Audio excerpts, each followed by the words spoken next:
இன்னைக்கு நம்ம கேட்க போற கதை ஒரு சாதாரண ஏழை புலவர் நாடாளும் மன்னனை பழி வாங்கின கதை. இது கற்பனை கதை இல்ல, ஒரு உண்மையான கதை. இதுல வர கதாபாத்திரம் எல்லாருமே உண்மையில வாழ்ந்தவங்க. அதுக்கு சான்று கூட இருக்கு. பெருஞ்சித்திரனார்னு ஒரு புலவர் இருந்தார். ரொம்பவே புலமை வாய்ந்தவர், கவிதை புனைகிறதுல வல்லவர். அது மட்டும் இல்ல, தன்மான உள்ளம் கொண்டவர் கூட. ரொம்பவே நல்ல குணம், தாராள மனசு உள்ளவர் பெருஞ்சித்திரனார். தனக்கு மட்டும் எல்லாமே வேணும்னு நினைக்காம தன்னோட உற்றத்தாருக்கும் சுற்றத்தாருக்கும் எல்லாத்தையும் பகிர்ந்து கொடுத்து நிம்மதியா வாழணுங்கிற எண்ணம் படைச்சவர் இந்த புலவர். கல்வியும் வீரமும் நிறைஞ்ச இந்த புலவர்கிட்ட இல்லாதது பொருட்செல்வம் மட்டும்தான். ஆனா அதை நினைச்சு அவர் பெருசா கவலைப்படல. தன்னோட திறமைய வச்சு தகுதியான மன்னர்களை புகழ்ந்து பாடி செல்வத்தை சேர்த்து தன்னோட குடும்பத்தையும் தன்னை சேர்ந்தவங்களையும் பெருஞ்சித்திரனார் காப்பாத்திக்கிட்டு இருந்தார். பெருஞ்சித்திரனார் ஏற்கனவே வெளிமான்கிற மன்னனை பாடி பரிசில் பெற்று தன்னோட குடும்பத்தையும் சுற்றத்தாரோட வறுமையையும் போக்கியிருந்தார். நாள் ஆக ஆக வெளிமான் கிட்ட இருந்து வாங்கிட்டு வந்த பரிசில் கரைஞ்சு போயிடுது. அதனால என்ன பண்றதுன்னு பெருஞ்சித்திரனார் யோசிக்கிறார்.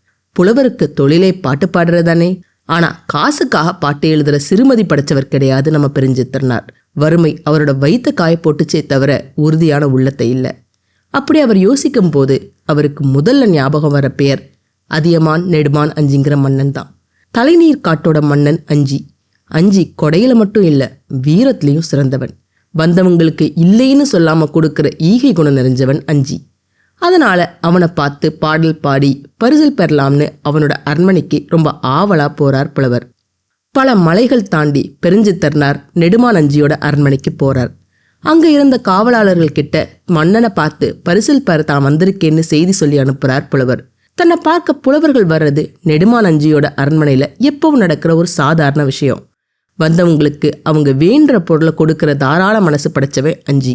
அதனால தன்னோட அதிகாரிகள் கிட்ட வந்த புலவரோட மனசு குளிர்ற மாதிரி அவருக்கு வேண்டிய பொருளை எடுத்துட்டு போக சொல்லுங்கன்னு ஆணையிட்டு போறார் அதியமான் நெடுமான் அஞ்சி.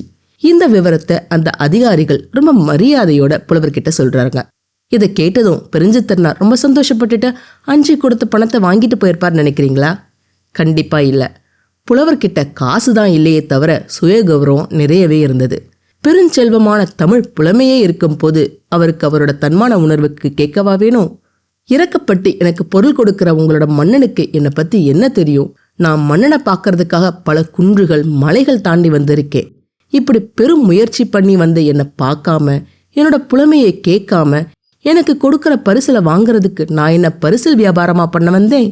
என்னை பார்த்து என்னோட புலமையை அறிஞ்சு தினை அளவு பரிசில் கொடுத்திருந்தாலும் அவரோட அன்புக்காக நான் அதை சந்தோஷமா வாங்கிட்டு போயிருப்பேனேன்னு சொல்லிட்டு கோவத்தோட அங்கிருந்து போயிடுறார் புலவர் பெருஞ்சித்திரனார். இந்த நிகழ்வை நம்ம சங்க இலக்கியங்கள்ல ஒன்றான புறநானூறு பாடல் 208 அழகா சொல்லுது. குன்றும் மலையும் பலபின் ஒழிய வந்தனன் பரிசில் கொண்டன் சிலர்க்கு என நின்ற என் நயந்து அருளி ஈது கொண்டு ஈங்கனம் செல்கதான் என என்னை யாங்கு அறிந்தனோ தாங்கரும் காவலன் காணாது ஈத்த இப்பொருட்கு யானோர் வாணிகப் பரிசிலன் அல்லேன் பேணி திணையனைத்து ஆயினும் இனிது அவர் துணையளவு அறிந்து நல்கினர் விடினே. இப்படி அதியமான் கிட்ட இருந்து பொருள் வாங்காம அங்கிருந்து கிளம்பிடுறார் பெருஞ்சித்திரனார். அதுக்கப்புறம் என்னாச்சு?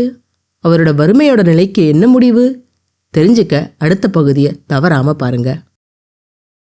என்னங்க, இந்த பதிவு பிடிச்சிருந்ததுன்னா மறக்காம லைக் பண்ணுங்க, ஷேர் பண்ணுங்க, சப்ஸ்கிரைப் பண்ணுங்க. மீண்டும் இன்னொரு பதிவில் உங்களை சந்திக்கிறேன். நன்றி, வணக்கம்.